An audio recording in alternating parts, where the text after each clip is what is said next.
6.1, we'll be talking about a topic called sampling distribution, but before we do, we want to review some terminology.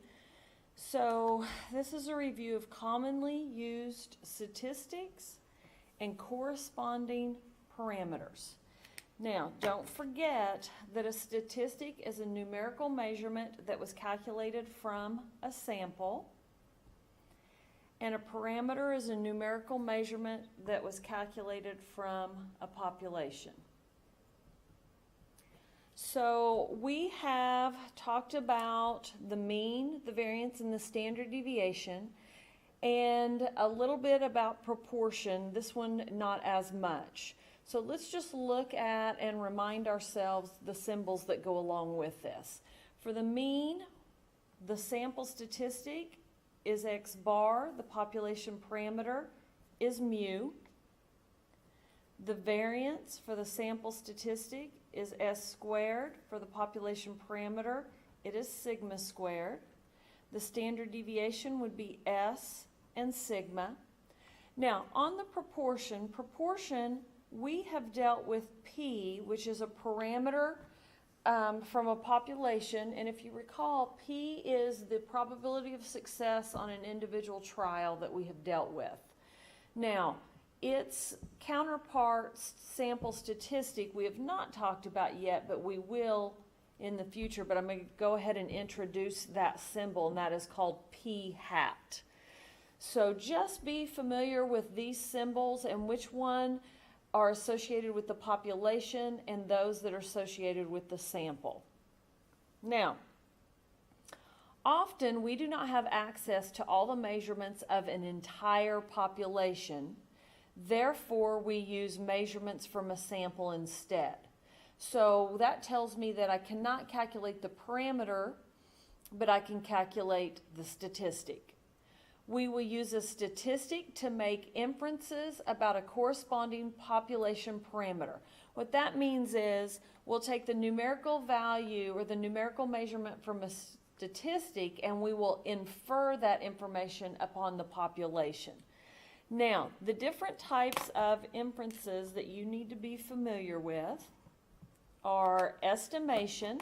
And this is when you don't know a value, so you estimate the value of a population parameter. And we will create what are called confidence intervals. Then you get into testing, and this is when you formulate a decision about the value of a population parameter, and we will be doing what is called hypothesis testing.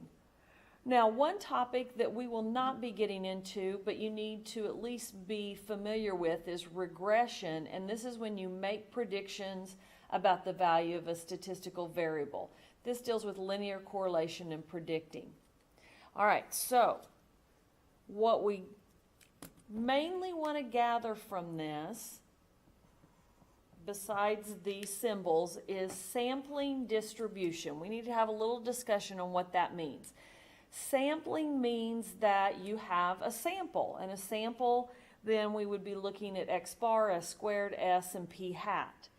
Okay, a probability distribution of a sample statistic based on all possible simple random samples of the same size from the same population. Okay, here's what we're talking about. Let's assume that we had a whole lot of values that made up a population.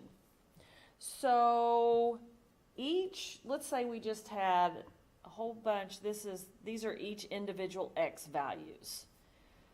So it's going to be a small population for time and space. So I have 12 values here. Let's assume that this is the entire population.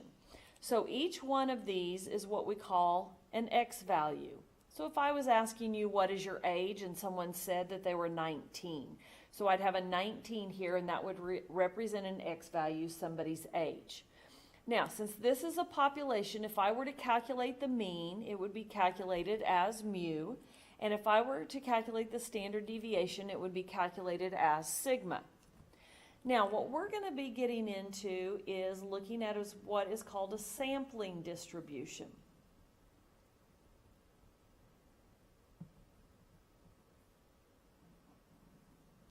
And what this means is we're going to have a set of numbers that are a whole bunch of values that are the means of samples. So here's what I'm saying. Here's my population. Let's say I took my population and I did samples of size 4. So let's say I did these samples here.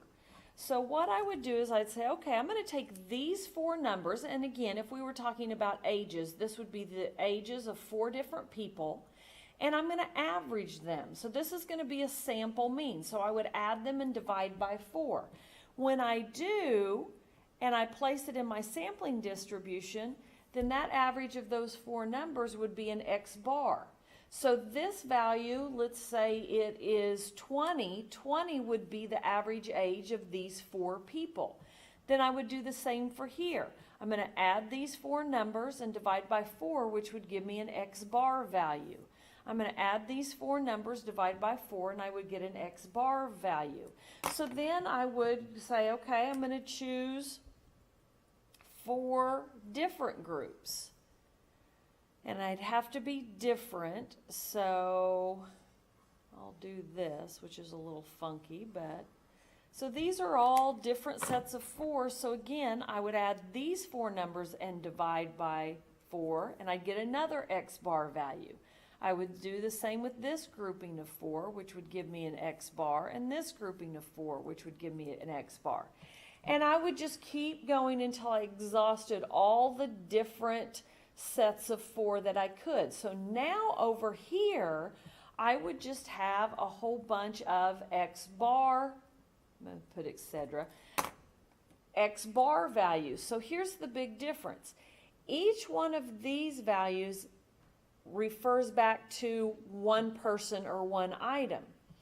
Each one of these values refers back to the average of 4 people or 4 items. So over here I had a set of X values. Over here I have a set of X bar values. Now that means things change up a little bit. When I take all of these values and average them, I get mu. Over here, when I take all of these X bar values and average them, it's like I'm taking an average of an average, then it's the average of the X bars. And then we would have the standard deviation of the X bars. So this is just kind of a lead up into 6.5. But the main thing you need to recognize is a population distribution. Here we have X values. A sampling distribution, we're looking at a set of X bar values.